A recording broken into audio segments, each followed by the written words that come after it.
This is our 13th podcast for the 14th of Elul, Tuesday, September 5th. We're coming up on the full moon, almost halfway through the month. I'm speaking today about Yom Hadin, the Day of Judgment, one of the names of Rosh Hashanah. We have to be careful, speaking of din, judgment, especially this time of year, because once you start thinking about it, it does start hanging around in the background in a strange way. Will I be judged? Is there really a once-a-year judgment? And if something bad happens, we may start wondering, was this a judgment for X, Y, or Z? I bring this up because recently Americans were confronted with a terrible disaster, the hurricane that hit Houston and a long stretch of coastline, and people died. That same week, India and Bangladesh were hit with terrible monsoon storms, and more than 1,200 people died. You may remember other disasters where some religious leaders actually proclaimed in public that it was punishment for the sins of this or that group. That attitude is not only callous and arrogant, after all, who dares to speak for God, but also misleading. I would say untrue, but misleading is more accurate. We start going down the wrong pathway in our thought. Why is it wrong? Because we're using images and concepts from certain limited human experiences of judgment and justice to understand a profound and delicate movement in spiritual reality. I'm going to be talking about the imagery of the prayers on this subject, but we have to understand first of all that these are from the imaginal world, from at least the third world of the mystics, the world of creation. This is a real world. Judgment is real, but it is not literal. There's not a one-to-one correspondence between the words or images of the prayers and the reality we experience in the world of action. This is a similar problem to what we get into with the idea of kingship, or the images of an old man on a throne. I spoke of this in my first podcast in this series, called Why Pray, and suggested that we have to retune our images to get past all the negativity we have about these concepts. With judgment, in a way it's even worse, because most of us have had actual unpleasant experiences of being shamed or humiliated by judgmental people in our lives, and also by those voices in ourselves. So let's step back. Essentially, judgment is based on discernment, which is a faculty of intelligence we use every day, and it's absolutely essential. Discerning ripe from unripe, fresh from spoiled, clean from dirty, enough from too much or too little, needing immediate attention versus we could postpone this. Those are simple tasks, but each one is an evaluative judgment.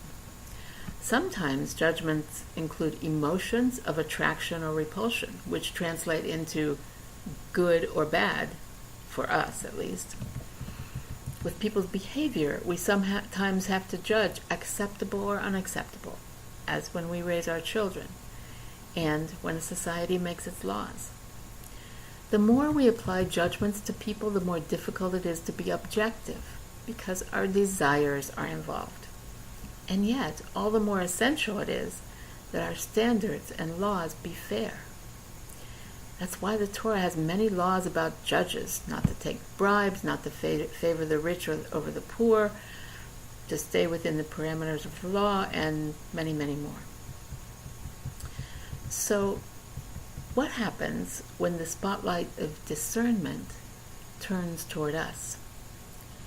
We may live our lives in a way that we try to be discerning about our own motivations and behaviors, yet we know we're not perfect, and an objective look might not be as favorable to us as our own self-opinion is. This vulnerability that we feel in the face of judgment, whether it's someone shaming us or when we're standing before a judge who does not know us at all. that vulnerability is an inescapable feature of human life. This is what is brought dramatically into reality by the famous Unetaneh Tokef prayer before the Kedusha of Musaf on Rosh Hashanah and again on Yom Kippur. It's designed to take us through a spiritual drama that arouses these feelings of vulnerability, and through that helps us come to a truer sense of self. The prayer begins by assuring us, first of all, that God's throne is established in kindness, chesed, and God sits on it in truth, emet. This will be a merciful and fair judgment or discernment. But then it chillingly describes that God will open the book of remembrances where everything that has happened is written, and the hand of each person has put his own seal to it. And then the book reads itself. Our deeds are in this book. When we remember them in ordinary life, we clean them up a bit, we rationalize them, we rewrite our resume. But here they are in bold factuality. And our true self, our higher self, the self that is very honest with itself, has stamped this record with our unique seal. The way in ancient times you would be sure the letter had not been tampered with because of the personal seal on the wax. We have written our past year's bio with our deeds, and it's not as pretty as we have convinced ourselves to believe. That's the first step.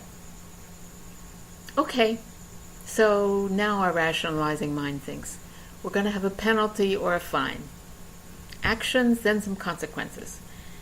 We saw it with the second paragraph of the Shema. But then it becomes more intense. All the world comes, passing before you, God, like lambs in the flock, like a shepherd pasturing his flock, causing his sheep to pass under his staff. So you go over them, count and calculate, and bring to mind the soul of every living being.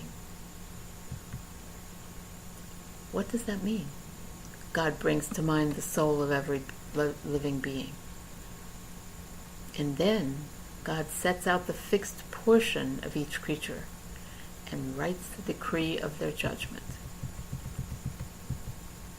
Then we hear, on Rosh Hashanah will be written, and on Yom Kippur sealed, how many will pass on and how many be created, who will live and who will die, what kind of death and what kind of life they will have, who will rest and who will wander, who will live in harmony and who will be harried, who will have tranquility and who will suffer, who will be impoverished and who enriched, who will be degraded and who will be exalted.